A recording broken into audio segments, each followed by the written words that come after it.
ဒီကိစ္စကိုသက်ဆိုင်ရာလူကြီးမင်းများအရေးတယူလုပ်ပေးကြပါလို့ဘယ်တော့မှဖြစ်ခဲ့ရလဲဆိုတာမသိရပါပဲsocial ပေါ်မှာပြန့်လာတယ်ပေါ့နော်ဆိုတော့ဒီဗီဒီယိုကြည့်မိတဲ့မိတ်ဆွေတို့အားလုံးလည်း repost လုပ်ပြီးတော့ share ခြင်းအပြင်လူများသိအောင်ချပြပေးပါဒီကလေးတယောက်တည်းကိုဝိုင်းပြီးတော့နိုင်ကျင့်နေကြတာဖြစ်ပါတယ်စတော့ကရေကန်ရဲ့ဘေးနာဗီဒီယိုဖိုင်ပဲကျွန်တော်မှရှိတာဒါပေမဲ့နောက်ထပ်ပြန်တက်လာတာပန်းချန်တွေကဗီဒီယိုဖိုင်မှာတက်လာတယ်ဒီလူငယ်တယောက်တည်းကိုဘာလို့ဒီလူအုပ်10ယောက်10ယောက်လောက်ရှိတဲ့ကောင်တွေကအဲ့လိုမျိုးလောက်ရက်ကိုလောက်ရတာလဲမင်းတို့ကတတိရှိလို့ရင်တယောက်ချင်းချကြတယ်ကွာဘာလို့မအုပ်စုလိုက်ဖွဲ့ပြီးတော့မှဒီကလေးကိုနိုင်ကျင့်ရလဲအဲ့လိုဆိုရင်မင်းတို့တရားဆွဲလို့ရတယ်ဆိုတာသိလားပုံမှန်3-3ရ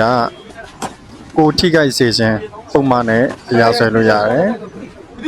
ပုံမှန်3-5အရာပြင်းထန်စွာထိခိုက်စေခြင်းနဲ့တရားစွဲလို့ရတယ်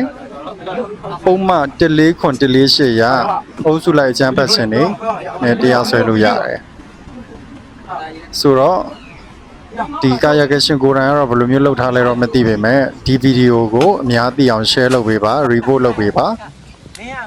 like မပေးပါနဲ့ဘာမှမဖြစ်ပါဘူးအဓိကအများမြင်အောင်လို့ဒီဗီဒီယို share ပြီးတော့ report လုပ်ပေးပါအဲ့ဒါမှဒီကလေးတွေတရားများတမှုရမှာပါ